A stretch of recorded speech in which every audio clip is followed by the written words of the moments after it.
As I walk through the valley of the shadow of death, I take a look at my life and realize there's nothing left. Cause I've been blasting and laughing so long that even my mama thinks that my mind... Hello, thank you for joining me. This is video 16, Missing Assets Continued. The first page you can see here is a letter from a lawyer who was representing the family before we changed lawyers many years ago, back in 1989. So it's quite soon after my grandfather's murder in October the 26th, 1988. So what is here of interest shows that there is actually a different trust. It was started in 1969 and it was for the benefit of my Uncle Peter and Alice Sandys. Now that is my my grandfather's mother, and basically this trust has been stolen by what I allege to be the Carroll Foundation Trust. So you can see here it's mentioning a 1969 trust and mentioning those names. So later in this video you'll see that this is completely different to the Emerald Trust. This is a stolen trust. So over on the next page here you can see that they're talking about Company A, which is the third paragraph down, and explaining about Company A and its formation in one of these offshore islands. If you look at the third paragraph from the bottom, a company called Ashford is mentioned. Now this is a motto for basically RAF, and 4 days after my grandfather's murder, so that would probably be on the Monday morning because he was murdered on a Thursday, I believe. They changed the name of one of his companies and transferred millions of pounds or an unknown sum to the Bahamas, where originally all of these mafia came from when they moved from America to the Bahamas and then to one of these offshore islands, which I can reveal at a later date. So on the next page here you can just see a continuation of that letter and explaining that everything should just be split up in three ways. On the next page here you can see here this is missing shares in the Union Commercial Investment Bank. We had 190 odd shares. Where has that gone? That's actually held on that 1969 trust. So you can see on the right hand side my two uncles and my grandfather's mother. On the next page here you can see a letter going over to my father from the original UK lawyer who was representing my grandmother, and they said that they might be able to argue that the will in the other offshore island, which is connected to my grandfather's estate, was not perfected correctly. Well, why on earth haven't they used the fact that on January the 11th of 1988, the World in Action exposed these individuals on the Dirty Money programme, which has no sound on the internet now? So why haven't they used that? It's because they're in cahoots. Over on the next page here, you can see there was actually a 1940s post office account that was set up before my grandfather went to war. And obviously he continued paying into it all of these years. And after his murder, the only person to benefit from this national savings post office account is my grandmother. So where did those funds go?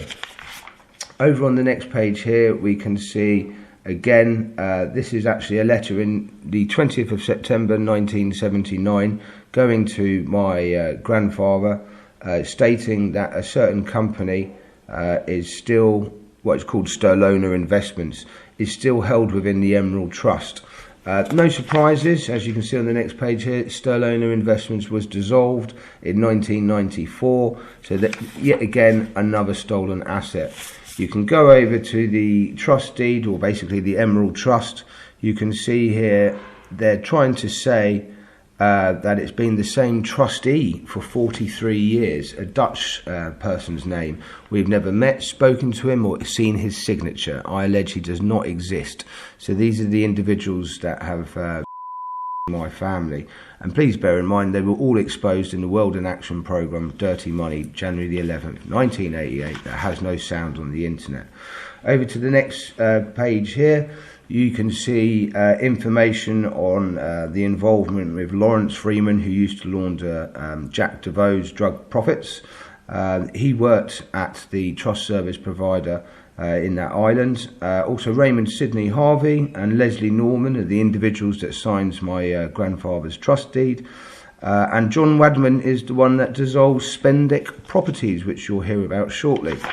So over here on the next page, over on the 15th of December 1995, a letter from the trustee in that offshore island, writing to my family's lawyers, Lewis and Dick, asking, is there the possibility of a missing bank account we have not yet picked up? Well, of course there is. There's many different missing assets you've stolen.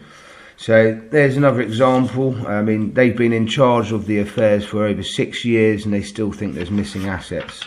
Spendick Properties, this is dissolved by John Robert Wadman. Previously it was my grandfather's company. This is also where the $74 million is transferred from the Kingston area of London. On the next page here, you can see annual reports of my grandfather's companies. You can see Blue Ledger and Spendick Properties mentioned.